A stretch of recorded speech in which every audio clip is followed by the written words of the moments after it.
Today we will discuss the very important chapter of class 11th history, that is writing and city life of Mesopotamia.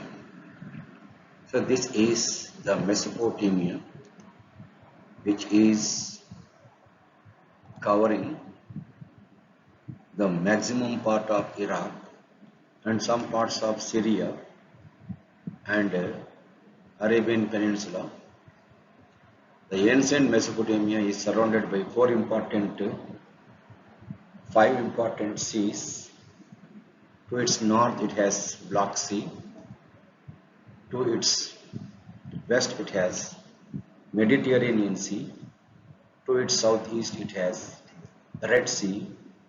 To the southwest it has Persian Gulf. To the east it has Caspian Sea. These are the different seas that the Mesopotamia has. Mesopotamia means the land between two rivers. The two rivers are, see here, this is Tigris. Southern side it has Euphrates. That is Euphrates and Tigris. So the land lying between Euphrates and Tigris is known as Mesopotamia. It is covering the major part of the modern Iraq, whose capital is Baghdad. The writing began in Mesopotamia in 3200 BCE. BCE stands for before Common Era. Origin of 10 cuneiform signs are given here. Bird, this is, first two are simple, third and fourth are complicated. Fish, donkey, ox, sun, grain, orchard, plow, boomerang, foot.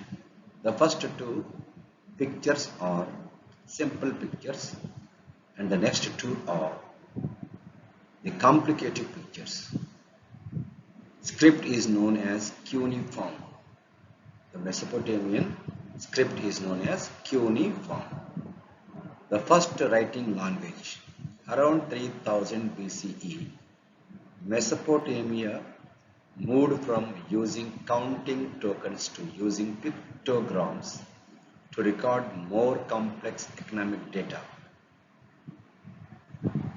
These are the different pictures, simple and complex picture of the 10 words given here.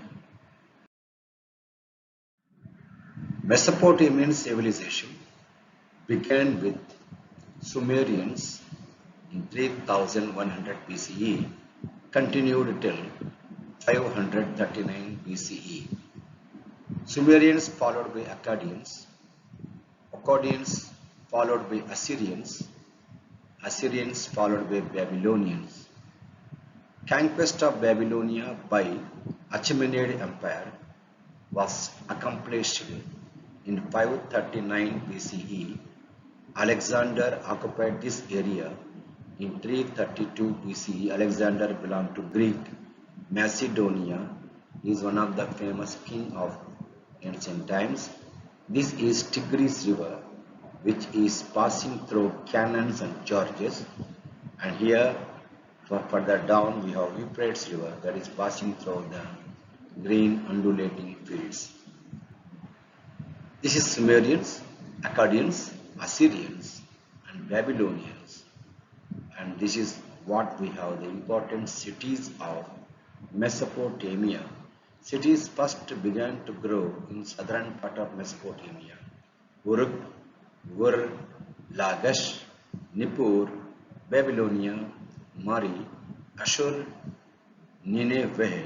These are all some of the important cities of Mesopotamia.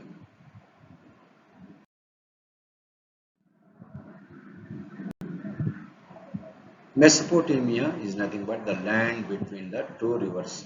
I told you already, this is Tigris River, this is Euphrates River, The land lying, this green land lying between these two rivers is known as Mesopotamia.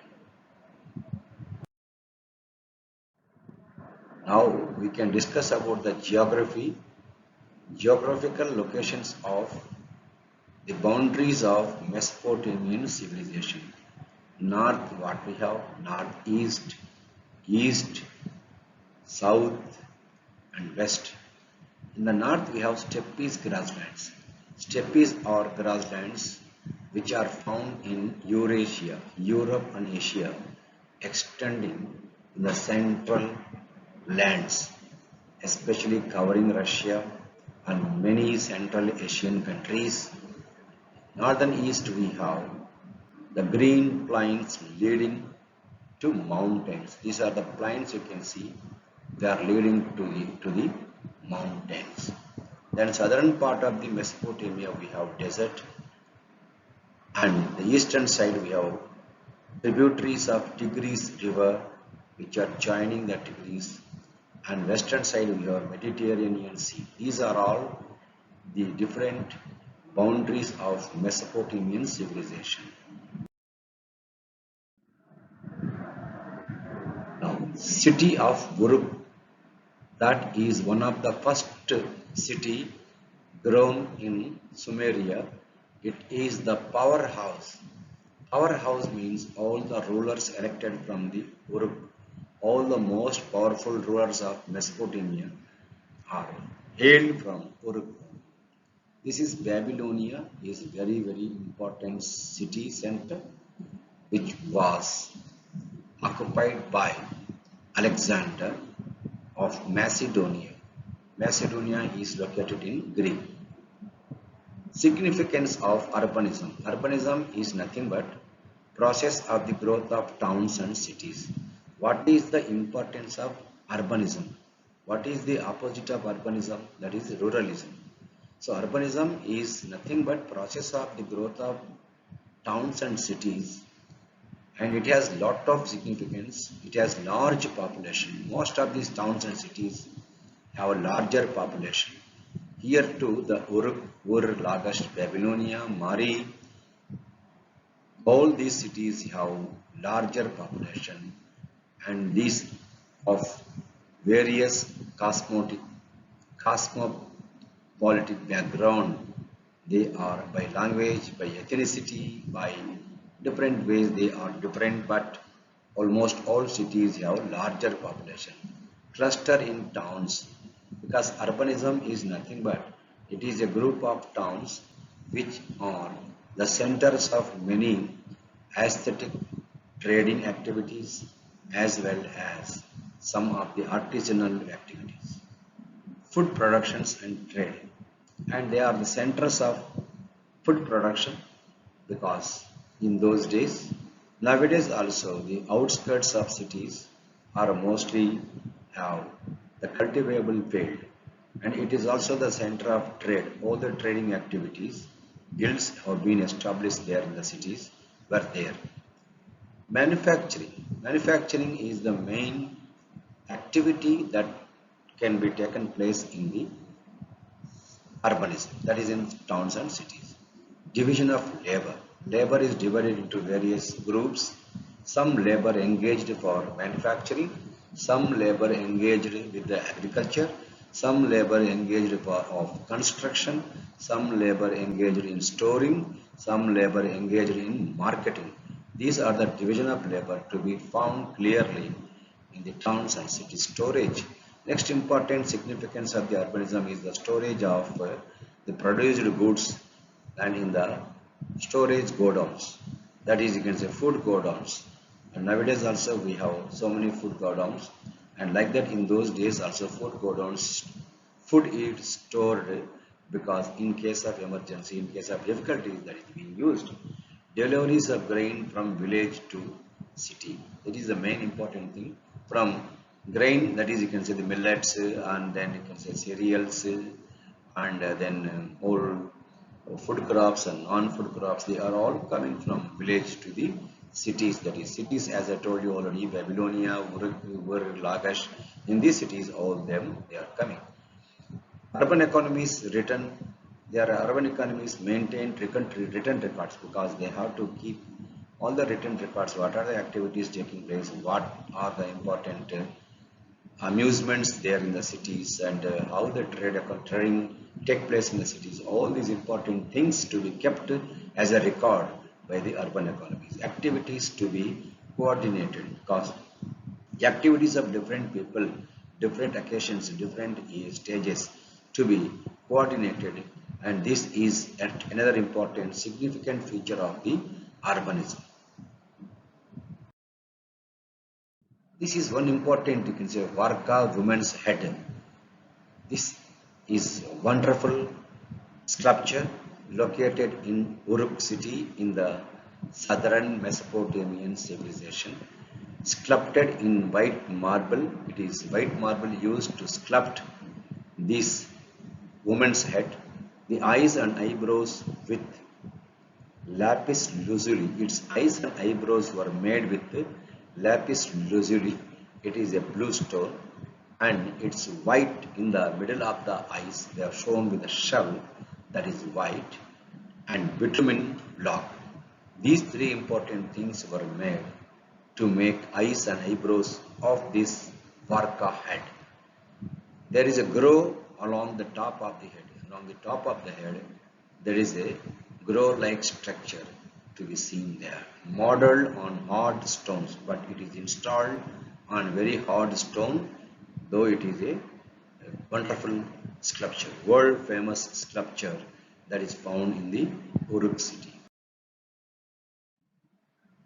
Now, next important goods in cities. What are the important? Because surplus food resources were there, and these goods, they among them we have the few mineral resources, few food resources, few other and products. Southern part lacked stone for tools. Southern part of the Mesopotamian civilization, they are lacking stones that is very essential in those days for tools because still metals were not used abundantly. Only copper, bronze was used. And also making for seals and jewels. The stone is not found abundantly in the southern part. Iraqi date palm and poplar wood was not good enough for pots. So this date palm and wood, poplar wood was not sufficient for making the cart wheels and boats. That's why they have to trade their abundant textiles and agriculture produce for wood, shell and other metals with Iran, Turkey or across the Gulf countries, that is Oman, Yemen, Syria, all these countries. Water transport was used to carry essentials and livestock. So water transport was used to carry all essentials and other livestock such as sheep, goat, buffalo, cow. All these things were being carried by these water transport. That is the cheapest transport.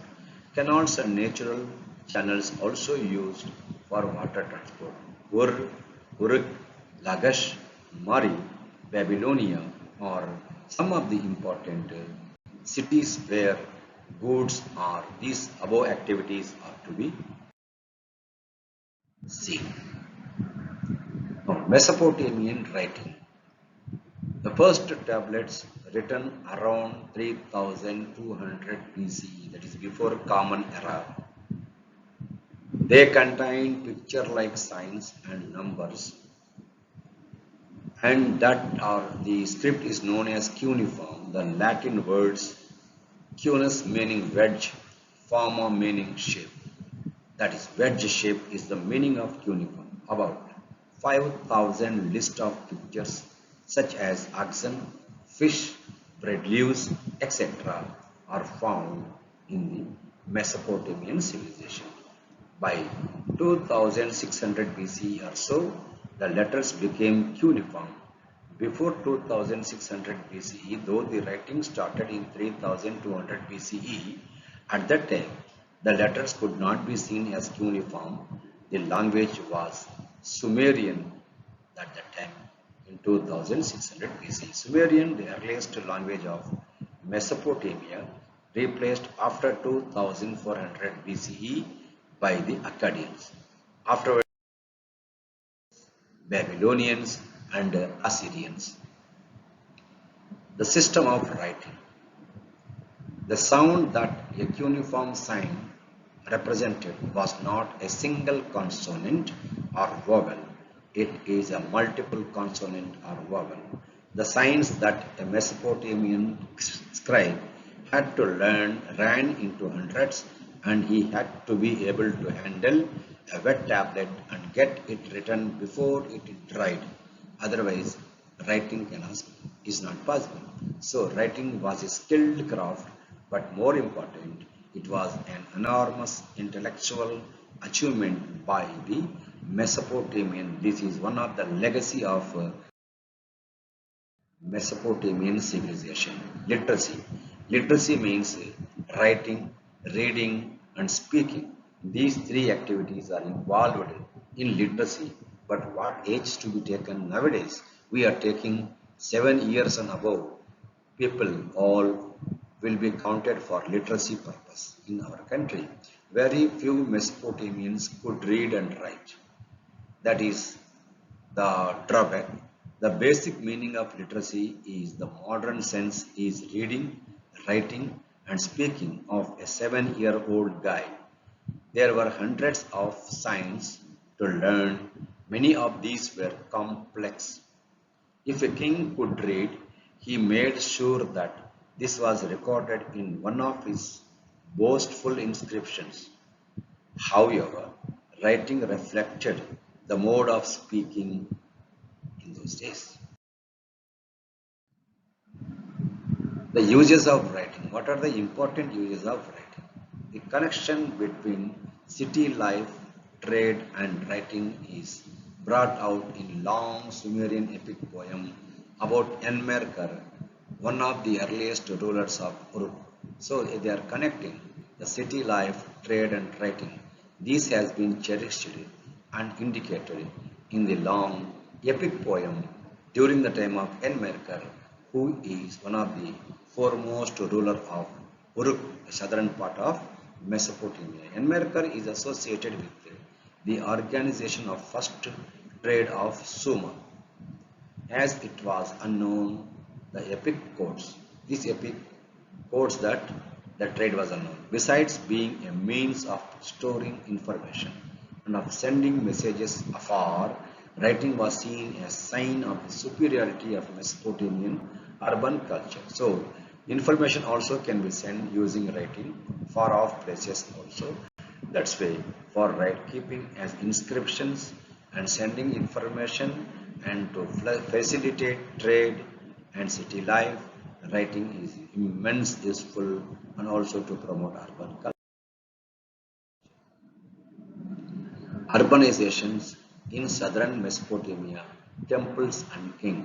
Urbanization, I told you already, it is a process of the growth of towns and cities that was first occurred in southern part of Mesopotamia, not in the northern part of Mesopotamia.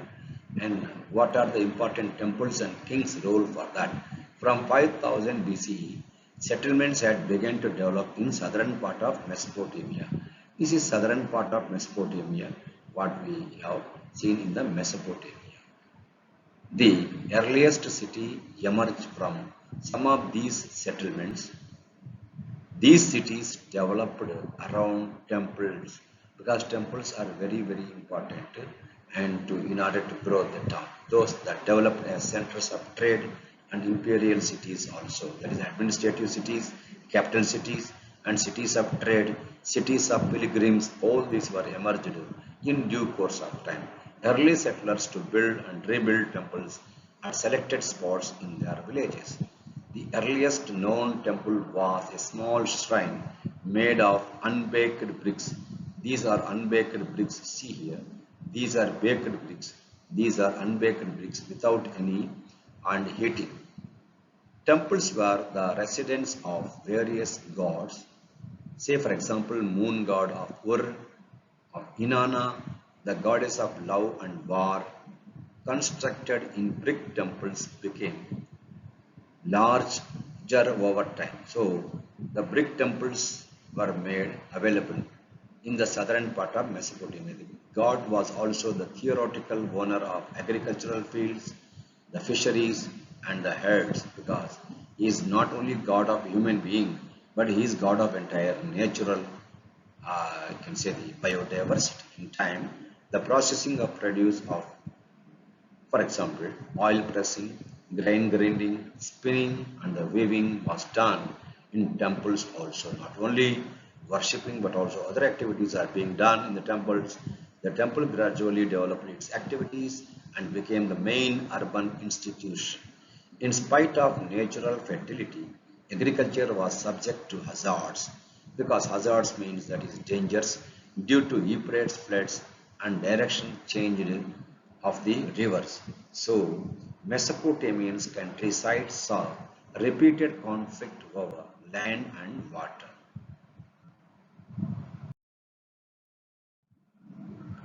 Life in the Mesopotamian cities. A ruling elite of small section of society had a major share of the wealth. That is, they are everywhere. Even today, we can find a small microscopic number has large, immense wealth, and 90% are having only 10% wealth, 10% are having 90% wealth. This is the scenario even today. The enormous riches buried with some kings and queens at Ur. It is found while digging the ground that enormous wealth of gold, jewelry, ornaments have been buried along with the dead bodies of the kings and queens at Ur, which is one of the and city. Jewelry, gold vessels, wooden musical instruments were also buried along with the king's dead bodies and queen's dead bodies. Legal texts suggested that the society had the nuclear family norm. Nuclear family means father, mother, and their children. No uncle, no auntie, no grandma, no grandpa. The father was the head of the family, that is, patriarchal families practiced by the Roman society. No information about the procedures for marriage. There is no much information to know about how marriages took place in Roman Empire. A married, in Mesopotamian culture, a married son and his family often resided with his parents, the bride's parents giving their consent to the marriage. So bride's parents should give their consent to the marriage. Then a gift was given by the groom's people to the brides. Gifts were exchanged by both parties on wedding, as we can see today also. They ate together, that at today also we can find, and made offerings in a temple. The father's house, herds, fields, etc. were inherited sons only, not the daughter. Ur was a town whose ordinary houses were systematically excavated in the 1930s. Wheeled carts could not have reached many of the houses as the streets narrow. Sacks of grain and firewood would have arrived on donkey back. Absence of town planning and drains noticed in Ur like Mohenjo-daro in case of Harappan civilization. Drains and clay pipes were found in the inner courtyards of the Ur houses. There was a town cemetery almost in all places, but more importantly at Ur, in which the graves were kept with beautiful things, and the graves of royalty and common people were divided. So that is not same. The graves of, you can say, common people separate, and the royal, that is kings and queens, were separate. And Ur, the grave, the cemetery at Ur is very particular as far as this is concerned. A trading town in a pastoral zone, that is Mari. After 2000 BCE, the royal capital of Mari flourished. Mari stands not on the southern plain with its highly productive agriculture, but much further upstreams on the Euphrates. This is here we have Mari. This is all the upstreams of the Euphrates. There it is found. Through Mesopotamian history, nomadic communities of the western desert are found. Agriculture and animal rearing were carried out close to each other in this Mari region. Some communities in the kingdom of Mari had both farming as well as pastoralism, that is, rearing of animals in for meat, milk, and other important things. But most of the territory was used for pasturing sheep and goats only. These two important animals were pastured in Mari. Herders need to exchange young animals because they don't have other important things. Young animals, cheese and leather for and meat in return for grain, metal, tools because in Mari they don't grow. Grains and metal was not found. Tools they don't have. And to exchange all these things, they have to give cheese, animals, young animals, leather and meat to the other people because water system was prevalent in those days due to the lack of rains. Herdsmen being mobile can raid agricultural villages and seize their stored goods also. These are the herders you can see. And then through Mesopotamian society, history, nomadic communities of the western desert filtered into the prosperous agricultural heartland. Shepherds would bring their flocks into the sown area in the summer because due to lack of fodder. Such groups would come in as herders, harvest laborers, or hired soldiers, occasionally become prosperous and settle down in a few places. A few gain the power to establish their own rule also. These tribal communities, these pastoral communities have become very, very powerful. Among those pastoral communities, the Akkadians, Amorites, Assyrians, and Armenians, these are very, very powerful communities which became rulers. The kings of Mari were Amorites, whose dress differed from that of the original inhabitants and who respected not only the gods of Mesopotamia but also raised a temple at Mari for Dagon, god of the steppe. The kings of Mari, however, had to be vigilant. Herders of various tribes were allowed to move in the kingdom, but they were watched. The camps of herders are mentioned frequently in letters between the kings and officials.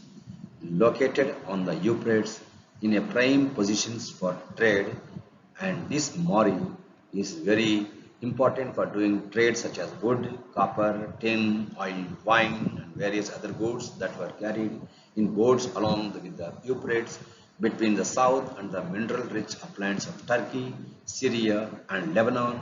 Mari is a good example of an urban center prospering on trade. This is what we have to see. This is the royal capital of Mori where we have the administrative buildings, and this is what we have the important area, and this is about the Mesopotamian cities in Mesopotamian culture. Mesopotamians valued city life in which people of many communities used to mingle and live together, and cultures lived in a side by side. There was no much, you can say, differences. After cities were destroyed in war, they recalled them in poetry. For example, Gilgamesh epic, which was written on 12 tablets. Gilgamesh is said to have ruled the city of Uruk some time after Enmerkar, and it is mentioned about all those things whatever they have destroyed in the war. A great hero who subdued people far and wide. He got a shock when his heroic friend died. He then set out to find the secret of immortality, crossing the waters that surround the world. After a heroic attempt, Gilgamesh failed and returned to Uruk. There he consoled himself by walking along the city wall back and forth. This is what we can find out. This is the Uruk city and a historic city and heritage city. These are all the important centers of Babylonia. And now this is Enmerkar, and this we have the Gilgamesh. Enmerkar and Gilgamesh are the two important kings of Mesopotamia. This is the inscription of Gilgamesh epic, which contains 12 tablets. Okay. This is found in Ur city of southern Mesopotamia. Gilgamesh epic is to be seen, which is containing 12 tablets. The legacy of writing. Perhaps the greatest legacy of Mesopotamian to the world is its scholarly tradition of time reckoning and mathematics. To the mathematics and then its philosophical work, they are very, very important contributions.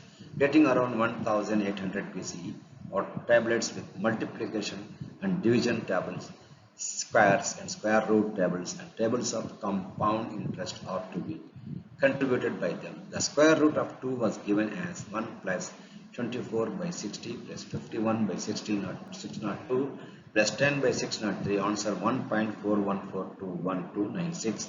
This answer is slightly different from 141421356. The division of year was made into 12 months according to the revolution of the moon around the earth, because their calendar based upon moon, that is lunar calendar. The division of the month into 4 weeks, the day into 24 hours, and the hour into 60 minutes, all that we take for granted in our daily lives has come to us from the Mesopotamian civilization. This is what we have.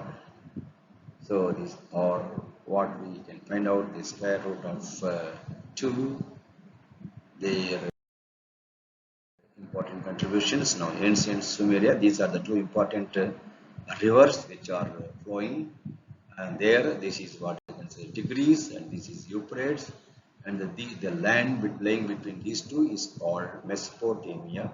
This is Sumeria, was the first civilization, then you can say the Akkad, then Babylonia, then Assyria. This is ancient Sumerian civilization.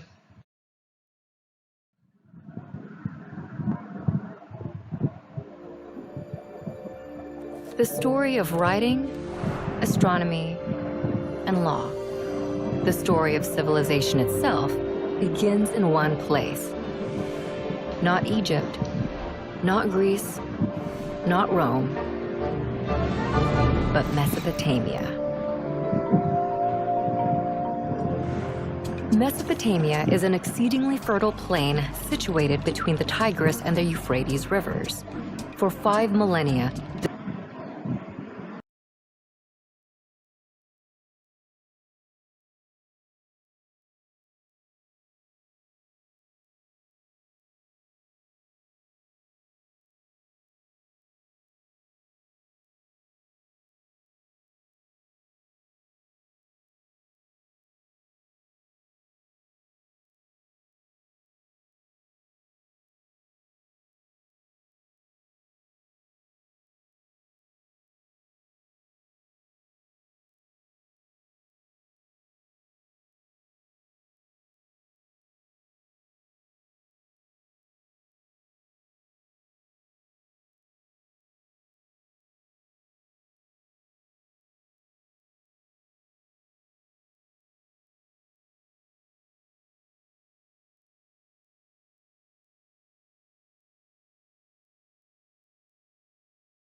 Thank you very much for watching my video.